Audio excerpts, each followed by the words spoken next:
Olá, bom dia. Está entrando no ar aqui pela TV Amazônia, Canal 13, mais um programa Via Direta Cidadão. Hoje quem está na nossa cadeira branca, como você já pôde perceber, é o Dr. Manassés Rocha, advogado, presidente da subseção da OAB Capanema. Foi eleito recentemente, após uma eleição disputadíssima em todo o estado do Pará, onde aqui em Capanema apenas uma chapa foi candidata, a chapa do Dr. Manassés, eleito por unanimidade entre os colegas. Bom dia, doutor. Bom dia, Clédio. Bom dia, senhores telespectadores da TV Amazônia. Só para a gente começar falando um pouco de OAB, como nós já entramos nesse assunto de eleição, eu gostaria que o senhor fizesse uma análise breve do resultado das eleições da OAB. A vitória do companheiro em Belém e a sua vitória aqui em Capanema. Qual o perfil que a OAB tem no estado do Pará a partir do resultado dessa eleição?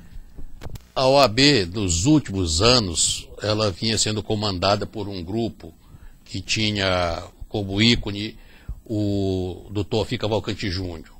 Era um grupo que vem desenvolvendo um trabalho muito profícuo à frente da OAB, compreendendo a doutora Ângela Salles, que vai encerrar o seu mandato em 31 de dezembro, e o Dr. Evaldo Pinto, que é um baluarte da OAB nos últimos 20 anos.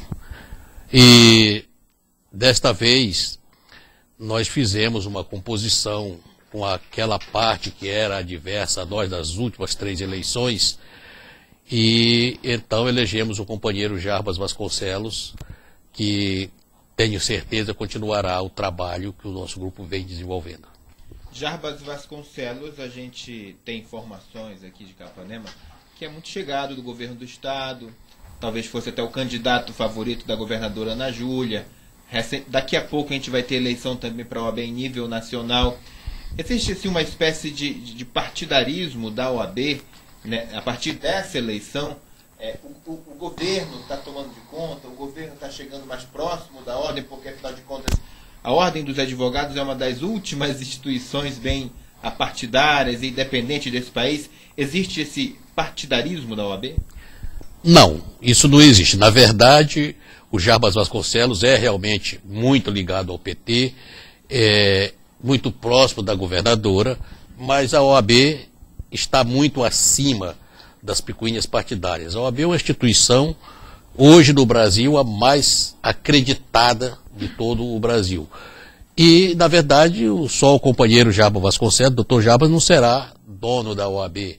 A OAB será governada, ele na presidência, mas há uma diretoria. E essa diretoria, eu te garanto, da sua maioria absoluta, não aceita qualquer tipo de partidização.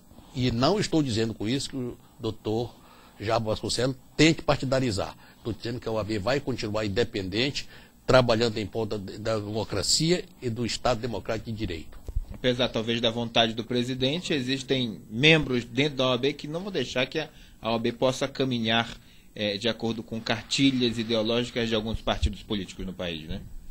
Eu diria até que o próprio Jarbas não seguirá esse caminho, não trilhará esse caminho, essa pretensão, porque ele sabe que os partidos, como disse Mário Quintana, eles passarão, eu passarinho, os partidos passarão no poder, todos eles. E a OAB jamais deixará de ser a OAB. O senhor afirmou ainda há pouco que a OAB é hoje, e há muito tempo, desde a sua criação, lá por volta do Estado Novo, é uma das instituições de maior confiabilidade no país, uma das instituições mais queridas. A que o senhor acredita que se deve essa conquista, essa credibilidade que o povo tem em cima da Ordem dos Advogados? A seriedade com que a OAB trata os casos em que envolvem o interesse da sociedade e do povo brasileiro. A OAB foi quem assumiu de público todas as conquistas relativas à democracia desse país, inclusive das diretas já, que se fala muito dos políticos, mas na verdade a OAB era o ícone maior naquela ocasião.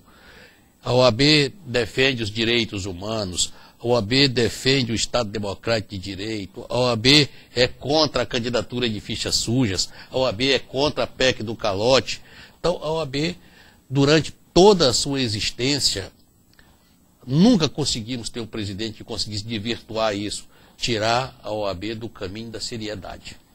Você falou de alguns pontos importantes, defesa de direitos garantidos constitucionalmente pela população brasileira, eu gostaria que o senhor abordasse um pouco mais a questão da campanha da ficha suja, né? A questão da ficha limpa, enfim. A luta encampada pela população, com apoio da OAB e de diversos órgãos, para que os nossos políticos possam ser realmente políticos comprometidos com a população, que tenham nome limpo e que possam disputar eleições assim de uma forma bem transparente. Em que pé está essa campanha? De que forma ela se encontra hoje? Hoje ela se encontra já na Câmara, aguardando votação. Evidentemente que muitos políticos não querem que ela vote, porque muitos deles têm a chamada ficha suja, não é? E estão aguardando que seja colocado em pauta, que vá à discussão, passe pelas comissões, faça todo um processo legislativo. Aqui eu quero dar minha opinião, tanto como presidente da OAB, que sigo os ditames da instituição, de que os candidatos devem ser avaliados por sua ficha, por seu passado, mas quero emitir a minha opinião pessoal. Fique à vontade. É que eu entendo que nós vivemos num país democrático, livre.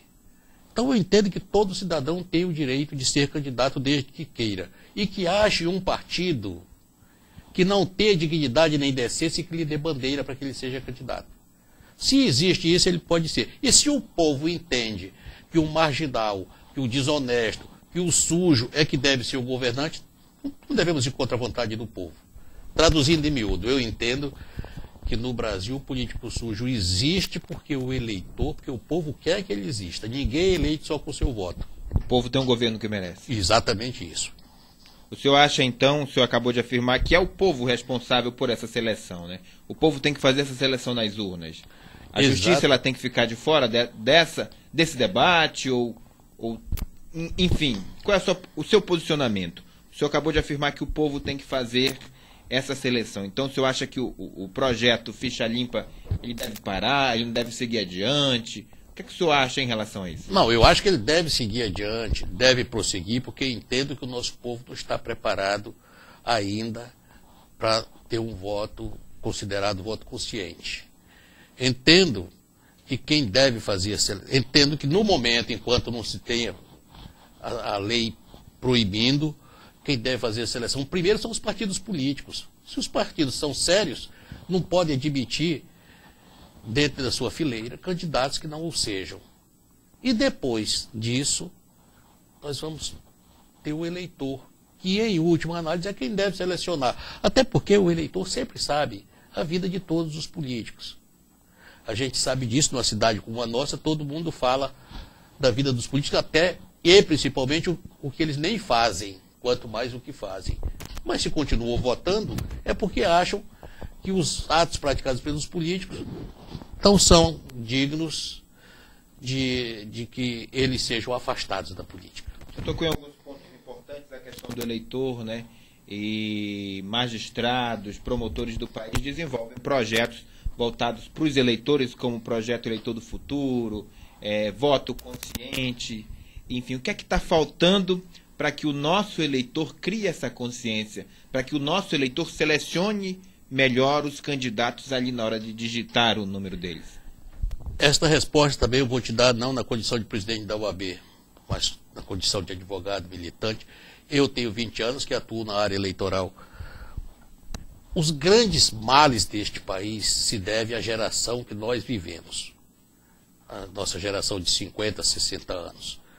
Que foram pessoas que, infelizmente, não fomos formados pelos nossos pais, para sermos pessoas civilizadas, decentes. Fomos criados para ser esperto, para ser sabido. Então, o eleitor ele também é esperto.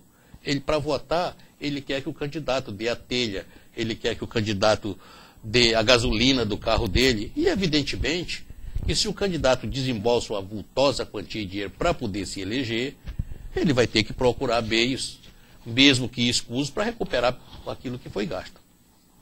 Essa é uma resposta sua. Essa é uma resposta minha. A gente vai para um rápido intervalo comercial e volta já já para continuar esse bate-papo com o doutor Manassés Rocha aqui na nossa cadeira branca. Desde já, obrigado, doutor, por ter aceitado por mais uma vez. É a segunda vez que participa do programa Via Direto Cidadão e é uma amostra de que está sempre à disposição da TV Amazônia. A gente vai para um rápido intervalo comercial e volta já já, não saia daí.